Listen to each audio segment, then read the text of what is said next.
as promised, we are going to be negative about CNN. We're going to do some CNN attacks right now, and it's going to continue. So, justified as well. So we were very apprehensive when we learned that CNN would be hosting Donald Trump for a town hall with the moderator, Caitlin Collins.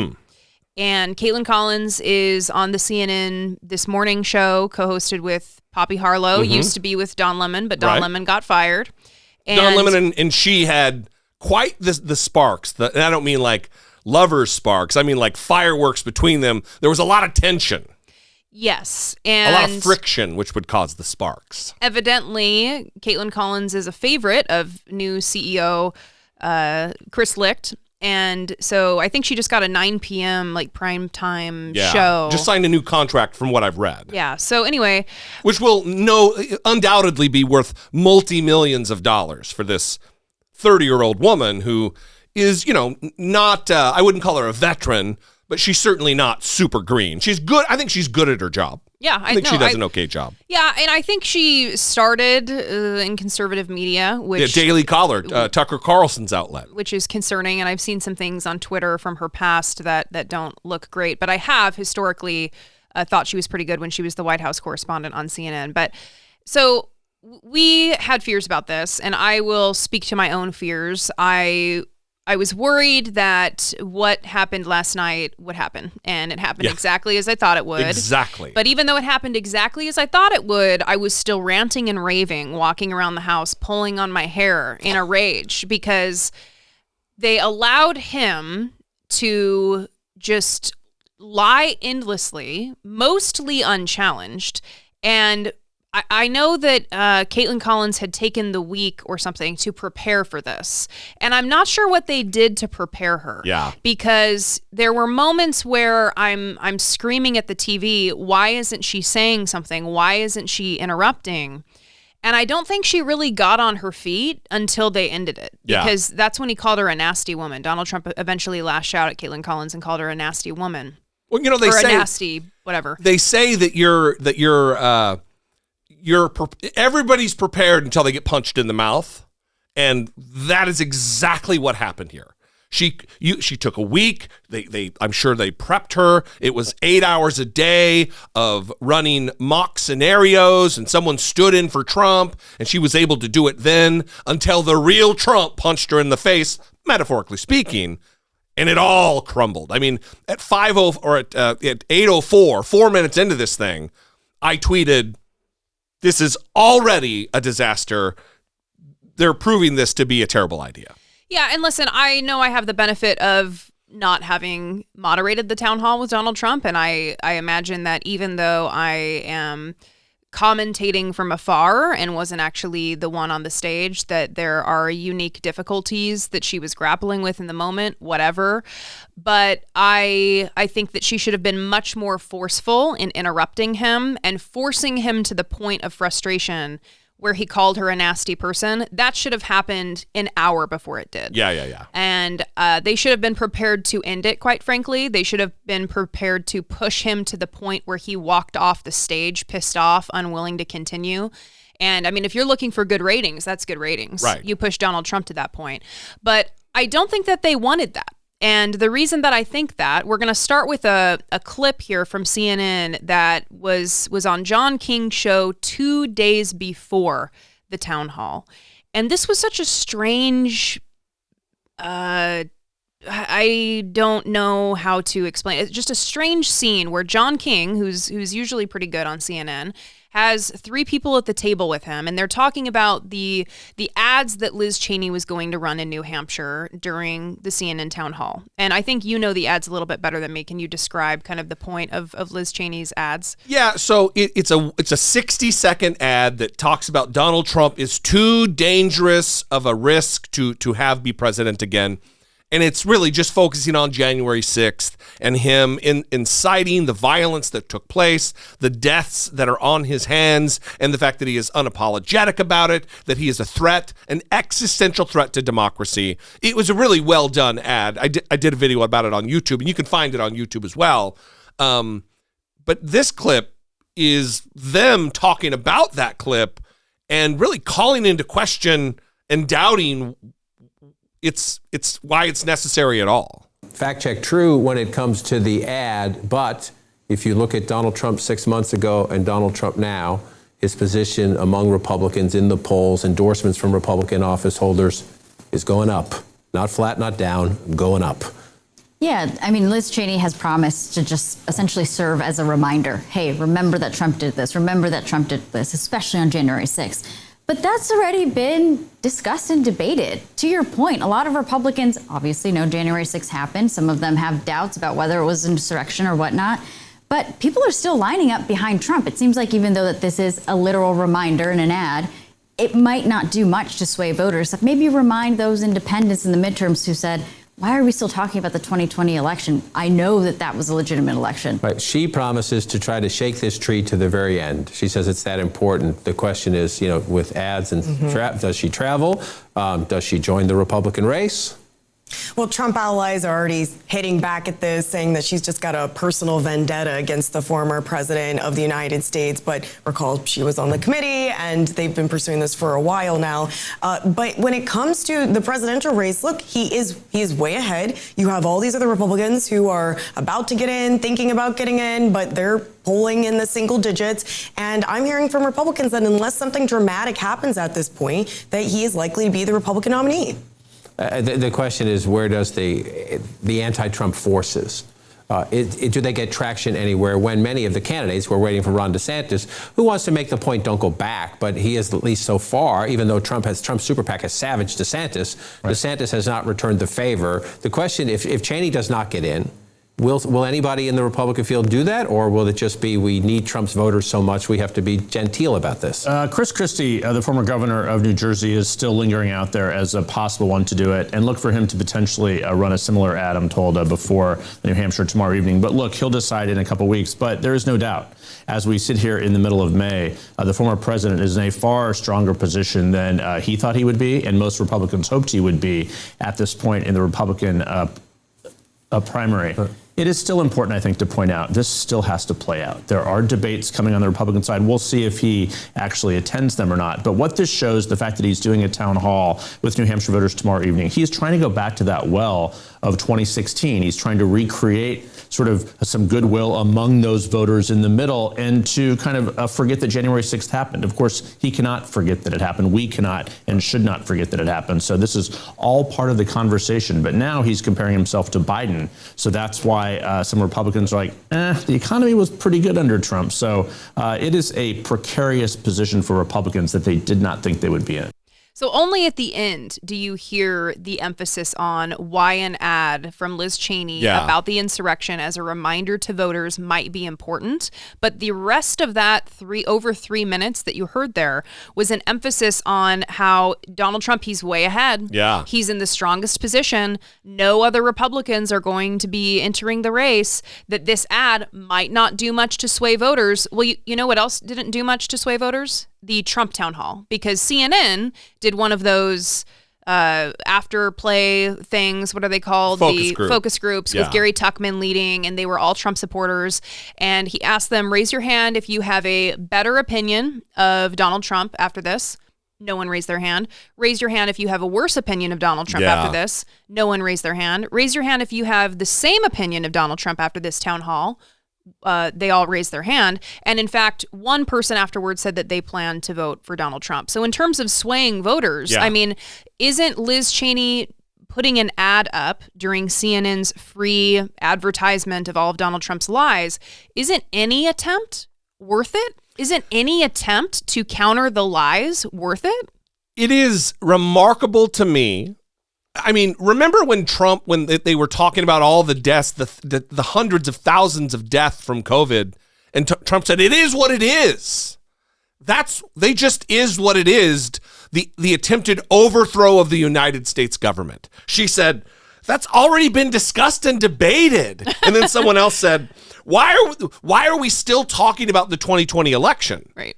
It's because if we don't talk about it and we don't pay attention to what happened during the election, after the election, leading up to, and the insurrection, it's likely to happen again in 2024. That's why it's important to talk about it, and that's why it hasn't been debated and discussed enough.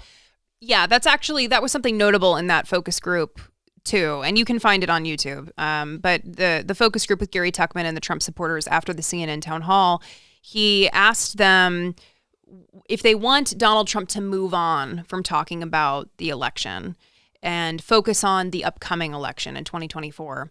And these Trump supporters countered that line of questioning from Gary Tuchman and said, well, you guys started off the night asking him about whether or not he believes the election was rigged and election fraud. Like, you started off that questioning. So it's really the media that's keeping this going. Come on. And Gary Tuchman didn't have a response to that, which should have been the response that you just had, which is, if we don't talk about how he believes that the election was rigged and that there was election fraud and that he's actually president, then we're going to be in a situation where he's going to be reelected and he's never going to leave. I mean, he would not commit to allowing a peaceful transfer of power if he again loses the election. He wouldn't commit this time. So you can't put that on the media. And of course, Trump supporting Republicans are going to be the ones who say, well, that's the media. If you just left Donald Trump alone, he'd never talk about it again, which is absolute bullshit. Right. It's all he ever talks about. Right. So there were multiple failures from CNN on this town hall, from the focus group. I keep wanting it to call it the afterplay. I don't know what's going on. But Jake Tapper had a great summary. He came out after the town hall ended, and he kind of summarized what happened during the town hall. About the threat to Vice President Pence, about Pence's ability to overturn the election, about COVID, about the economy, and more. He called a black law enforcement officer a thug. He said people here in Washington, D.C. at Chinatown don't speak English. He attacked Caitlyn as a nasty woman because she was trying to get him to answer a question. Perhaps most chillingly, the day after a 9-person jury of his peers in New York found him liable for sexual battery and defamation and ordered him to pay writer E. Jean Carroll $5 million, he made fun of her account of her sexual assault. And many in the audience laughed. And applauded. The former president making his first appearance tonight on this network since the 2016 election. He spoke with and took questions from New Hampshire Republican and undeclared voters who plan to take part in the GOP primary, and it took place just a day after. So I'm glad that Jake Tapper focused on that. Yeah. And we're only going to play a few clips of the town hall. We're going to play 3, in fact.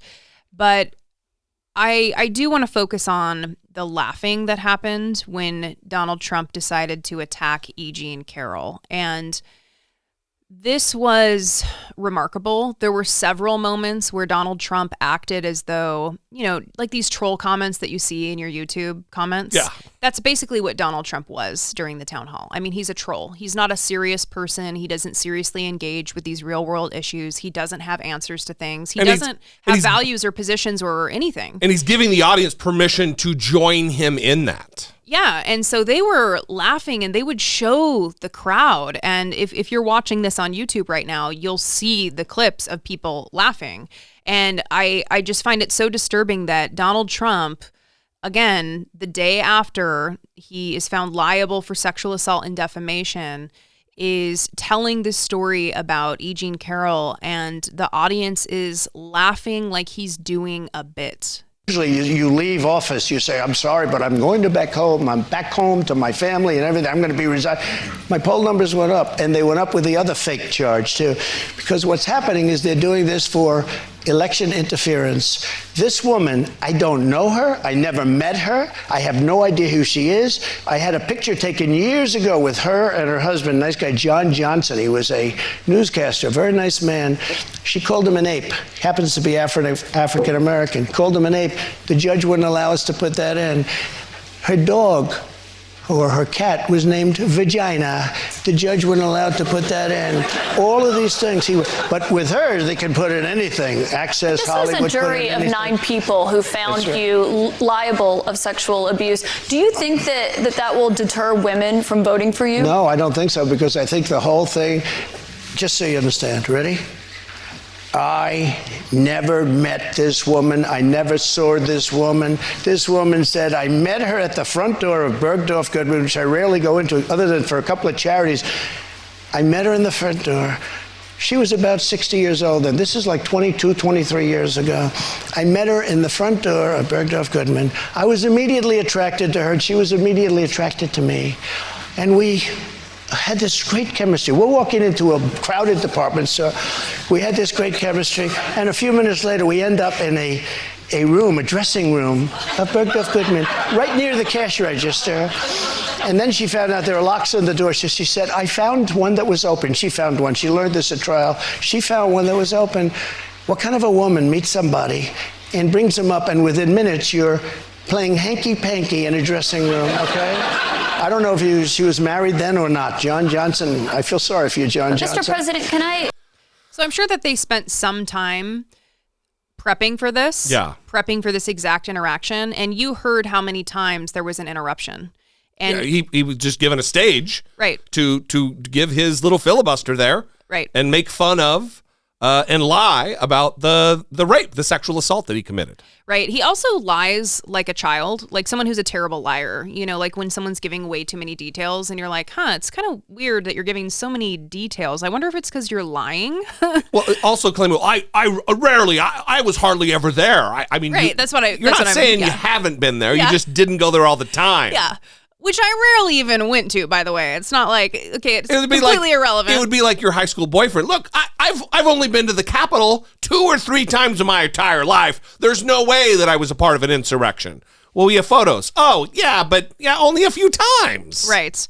Yes, I also noticed that when Caitlin Collins would interrupt Donald Trump to try to get him back on track or to ask a follow-up question, she would almost whisper. She would get quieter rather than be forceful. Yeah. And that's why I said, like, by the time he did call her a nasty person, which was like an hour into the town hall, that should have happened an hour earlier. Like the tone that she started taking, the holding his feet to the fire. Direct and forceful. Right. She eventually got there, but she let way too much happen before that point. Yeah. And another example of this was when they were talking about abortion. I mean, I don't know how many times Donald Trump said that Democrats want to kill babies in the 9th month. No, after they're born, even, he said. Yeah, he kept repeating this. It was at least 4 times. At least 4 times he brought up something about killing the babies in the 9th month or after they're born. And there was not one single fact check about the abortion 9-month killing the babies out of the womb thing. The way I look, I think it's very important to say this. I consider the other side to be radical because the other side, under Roe v. Wade and other things, the other side, they're radical because they will. Remember the debate with Hillary Clinton? They said, rip the baby out of the womb at the end of the 9th month. They will kill the baby in the 9th month. If you look at that crazy governor of Virginia from the former governor, where he said, no, the baby will be born, and then we'll decide essentially whether or not to execute the baby. But Mr. President, can we talk about what you would do if these are the radical people. It's not the pro-life people that are radical. But if you are reelected and you're back in the Oval Office and you get legislation to your desk, would you sign a federal abortion ban into law? What I'll do is negotiate so that people are happy. But the fact that I was able, I'm so proud of it. We put 3 great justices on the Supreme Court. We have almost 300 federal judges on the Supreme Court. Just to be clear, Mr. President, you would sign a federal abortion ban into law. I said this. I want to do what's right, and we're looking, and we want to do what's right for everybody. But what's right? But now, for the first time, the people that are pro-life have negotiating capability, because you didn't have it before. They could kill the baby in the 9th month or after the baby was born. Now they won't be able to do that. But I think this is a really important question for you to answer, because this is something every Republican, including those who are running against you for the nomination, are being asked about, is would you sign a federal abortion ban into law? And many of them are going to give you the same answer as I am. First of all, I am honored to have done what I did. And a lot of people said in 150 years, he's now the most consequential president because he saved so many lives. And I'm honored to have done it. And because of what I've done, we now have a great negotiating ability. That's what I do in life. I negotiate. We have a great negotiating ability, and I think we're going to be able to get something done. What do you mean negotiating? Of all the moments in this town hall, this exemplifies the failure of this entire broadcast, maybe the most, because unfettered, unchecked, unchallenged, he's saying that Democrats, as a matter of policy, as a matter of morality, want to murder. He used the word execute a baby that's actually born in the minutes or however long after it comes out of the mother. That's just, what did she do? It doesn't take a veteran, gritty journalist to say, you're lying. Also, we're going back here, but this is another, the words that they choose to use very much bothered me. Falsehoods. Jake Tapper, when he came out of the clip that we played of Jake Tapper, he said it was a falsehoods, rapid fire falsehoods, lying. He's a liar who lied nonstop for 70 minutes on your network. You allowed it, and also you knew that would be the case. Right. And just such a disaster. And completely unprepared for it. And that's why I said the plan should have been, from the very beginning, to not let him get a word in if he is choosing to do what he just did in this example. This is the best example, like you said, because he reinforced his point several different times. He talked about how he's proud of what he was able to achieve with overturning Roe v. Wade, how he's gotten so many judges on the bench, how now they have a negotiating ability. Yeah, he whatever kept talking that means. about that, right? And he didn't have an answer for whether or not he would sign a ban on abortion. He said some nebulous thing about everyone will be happy. I can promise you that everyone is not going to be happy. Right. And yet he was allowed to continue reinforcing his point without Caitlyn saying, for example, okay, we heard the negotiation thing 3 times. We heard that you're really proud of your achievement, but you're not answering the federal abortion ban question. Is there a reason that you're choosing not to answer that right now? Right. You're applying for the most important position maybe on the planet, President of the United States, and you're either too stupid to know what the answer should be, or you're too afraid. What is it? Also, she didn't need to call him Mr. President every time. Constantly. Like, with the Mr. President. I don't know. A few times to sprinkle in. I mean, you don't have to call him Donnie Boy or anything, but, Mr. Trump. Yeah, I mean, not even that. Like, you don't even need to address him. Just, like, insert in a question. Hey, bro, listen, here. Hey, dickface, listen, I have my next question. I don't. The Mr. President was really weighing on me. Well, allowing him not to answer questions was really a colossal failure on the part of CNN, and I will put it on Caitlin Collins. I mean, Vladimir Putin is, by any measurement, a war criminal. There's an arrest warrant in international courts for him. And Donald Trump wouldn't say that he wanted the war to go Ukraine's way. He would not speak ill of a fucking war criminal, and that just was allowed. They moved on. Okay, yeah. You're not going to answer the question? Great. Perfect. On top of things. Well, and that's the thing. CNN, that's why we started with the John King panel clip, because I feel like they knew what they were doing here. Almost, days in advance, having panels where they're talking about, like, what's the point in trying to counter Trump's misinformation when he's the leading Republican candidate, when he's inevitably going to be the candidate. Like, we have to platform him. We have to talk about him. And no one cares about the insurrection. So I guess we should stop talking about that. Old news. Right. And it kind of set up what we were going to expect with the town hall, just as we saw the coverage. And now as we're seeing how they're continuing to talk about the coverage, Chris Licht in a meeting this morning when he was kind of talking about the Trump town hall. Said, he was taking a celebration lap is what it was. Well, he used the phrase that they made news. Yeah. Well, your job is not to make the news. It's to report on the news that is made. Yeah, you shouldn't be wanting to make the news, and you certainly don't want to be using a fascist to do that. Yeah. So we're going to play one final clip. This was, I think, one of your favorite moments where let's favorite in terms of really pushed you over the edge. Yeah.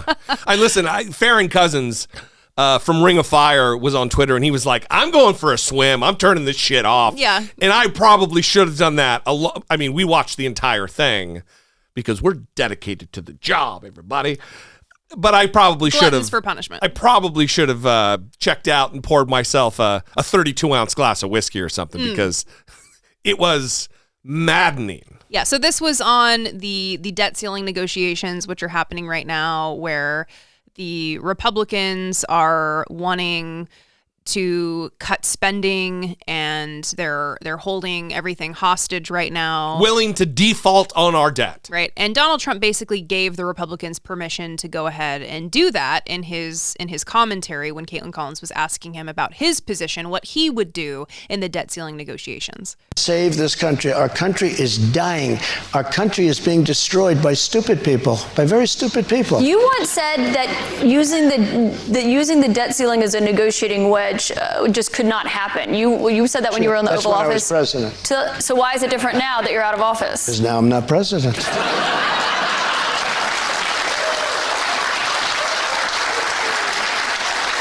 Listen to those fucking rubes.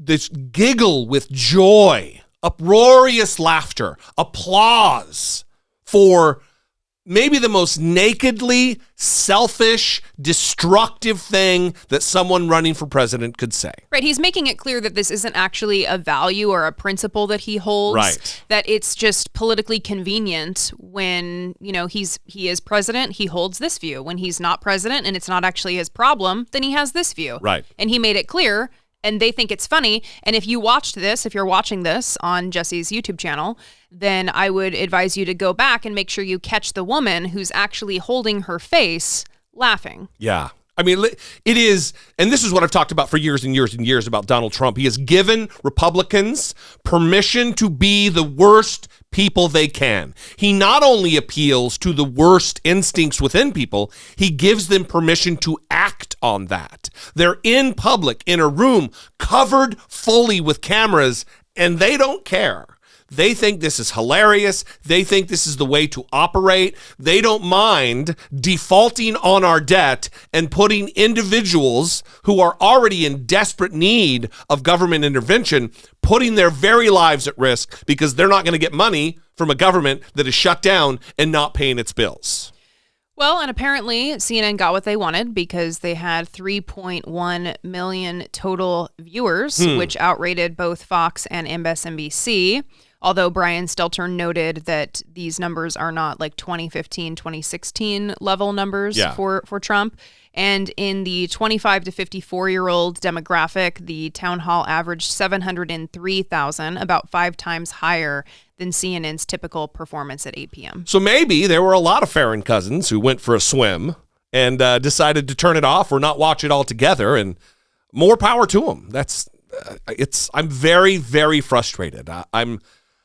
We get our news from multiple sources across the spectrum, and I'm just supremely irritated with CNN and Chris Licht. I mean, it is primarily a Chris Licht issue, who comes from entertainment, and it seems like he wants to run CNN like an entertainment network. Yeah, I've seen a prominent progressive commentator on Twitter today talked about that platforming Trump is not the problem, and that we shouldn't be against platforming Trump. And I guess I understand that as we continue this whole presidential nomination process, that there are going to be instances where Donald Trump is going to be quote unquote platformed in the debates, on primetime networks, all of that.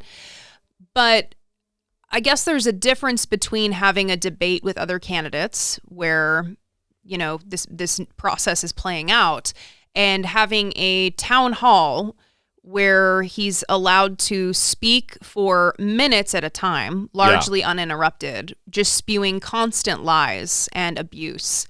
And then they, end the town hall and they go to their panels, and everyone's talking about it like he's a normal person. Right. And he's not a normal person. And they have election deniers on the panels on CNN to talk about Donald Trump. Byron Donalds, and for his one. performance. Yeah, he wouldn't say whether or not the election was legitimate that night after the town hall. Yeah, listen, this is the problem. I wasn't wholly, universally 100% against this town hall. What I said was, my prediction is they're going to fuck it up. They're going to botch this. But if it was done right, if they performed well and they countered him in real time aggressively, then it's not as bad. It's the same thing with Leslie Stahl and Marjorie Taylor Greene. That could have gone down a whole different way. Instead, they gave her a platform to call Democrats pedophiles on national, international TV. And Leslie Stahl said, whoa. Yeah, I mean, just, oh, wow, that's really crazy. You really believe that? All right, let's go to commercial, everybody. Like, no, let's show us on a walking tour of your office. Not even in post did they do a pushback. It's a failure on the part of media that I don't know if they still are stuck in their ways. It's like Joe Biden, who wants to call Mitch McConnell an honorable man and Kevin McCarthy an honest guy. Like, he's still caught up in the way that it was in the 1990s or 1980s with politicians. We're past that. Yeah, and media is going to have to wake up. How far removed is Kevin McCarthy from Marjorie Taylor Greene, really? I mean, she just went on 60 Minutes and called Democrats pedophiles. He has made deals with her. He's working directly with her, and Joe Biden feels that it's important to talk about him as though he's an honest person. He's not. He is Marjorie Taylor Greene. Listen, it is not an exaggeration to say that Kevin McCarthy is Speaker of the House of Representatives because of Marjorie Taylor Greene. That is not an exaggeration. There is no hyperbole there. This is the Republican Party, and the media had better wake the fuck up, or they will be complicit in the downfall of this republic. They will be complicit in putting Donald Trump back in office again. CNN was largely responsible for what happened in 2016, and they looks like they're at it again to get him back in the White House. And who knows? Maybe it is because of ratings and advertising dollars. I don't want to be cynical. Well, I'll tell you, I'm scared. Yeah. And I saw on Twitter a lot of journalists were getting text messages from CNN employees, not naming them, but saying that they were hearing largely that CNN employees were horrified by what was happening, very disturbed. And so I don't know how much power those employees have. I don't know if journalists were hearing from Jake Tapper, for example, or Anderson Cooper. They did call them on-air talent that were outraged. Yeah. So, I mean, I don't know how much sway those people have in getting some of this under control, but I was watching the town hall and I was thinking, I am very scared. I am scared for Donald Trump to get the nomination. I'm scared for him to debate Joe Biden again, because a lot of this comes down to optics, and I don't know that the optics are going to be good when they're going head to head. And well, there's only so many times you can say, come on, man, and have that be a retort to Donald Trump's absolute abject insanity and conspiracy theories. Yeah, I really think the only way to handle this is what we've reinforced repeatedly, which is to not blatantly disrespect him, but to treat him similarly to how he's treating you. She should have matched his aggression. Yes. Matched it. Without a doubt. And you need to stand toe-to-toe with his aggression. You need to match it, and you cannot let him have any wiggle room, and you push him to the point where he's so flustered and angry that he leaves. Because it's easy to frustrate him. Absolutely. Without a doubt. And he'll look weak. Yeah. He'll look weak storming off a stage. Yeah. So listen, we want to hear, if there are on-air talent from CNN listening right now, we want to hear from you, 657-464-7609. And for regular audience members who are just average, noble voters, you can call there or email a voice memo from your smartphone to idoubt@dollemore.com.